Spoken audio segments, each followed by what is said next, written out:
आपल्याला सगळ्या बाजूनी चुकीची माहिती देणार आहेत। आपल्या महाराष्ट्राचे मुख्यमंत्री म्हणतात की सूर्यवंशीचा जीव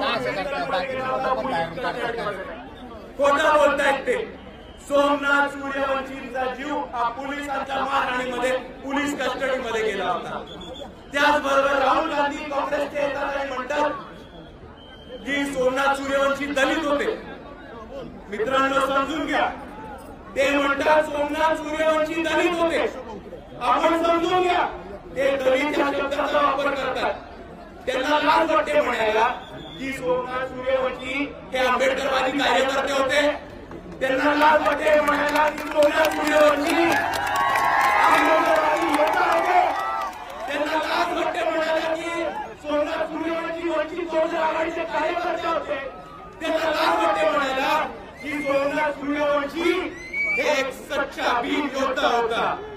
मित्रांनो, हे दलित म्हणतात, पण आपण एक सच्चाई समजून घ्या की सोमनाथ सूर्यवंशी हे सच्चे आंबेडकरवादी सैनिक असले तरी ते घोडा समाजाचे होते। त्यांचा जन्म प्रत्याविमुक्त समाजामध्ये झाला होता आणि तरी त्यांनी बाबासाहेबांचं संविधान आणि बाबासाहेबांचे विचार मान्य करून रस्त्यावरती आले आणि लढले। आणि आज आपल्या सर्वांना ठिकठिकाणी परभणीची घटना थांबवायची असेल, ठिकठिकाणी सोमनाथ सूर्यवंशी सारखे आपले शहीद गमवायला थांबवायचं असेल तर आपल्या सर्वांना ताकदीने येऊन लढायला लागणार आहे। सांगा, आपण लढणार आहात की नाही? आपण थांबणार आहात? थांबायचं आता? सगळ्यांनी हात बरोबर करून सांगा, या लढाईमध्ये कोण कोण आहे?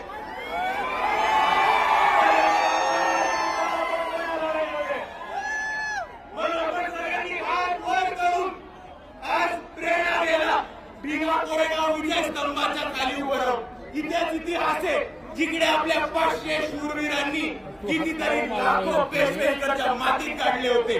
हा इतिहास आहे आपला। याच विजय स्तंभाच्या खाली जाऊन आपण सगळे शपथ घेऊ की या देशातला जोपर्यंत मनुवाद संपत नाही तोपर्यंत इकडचा प्रत्येक आंबेडकरवादी लढणार म्हणजे लढणार।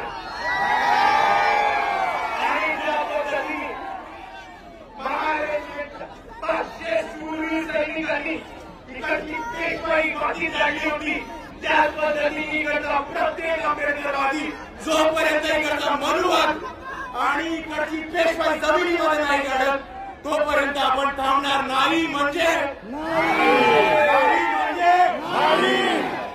जय भीम, जय संविधान, जय जय जय जय जय भीम, डॉक्टर बाबासाहेब आंबेडकरांचा, भीमा कोरेगाव चोऱ्या दिनाचा, जय जय जय जय जय भीम। आयोजक समितीला एवढा म्हणून मी माझे 2 शब्द थांबवतो। रात्र झाली आहे, आपण सर्व लांब आपण सर्वांना विनंती करतो की आरामात सांभाळून घरी जावा।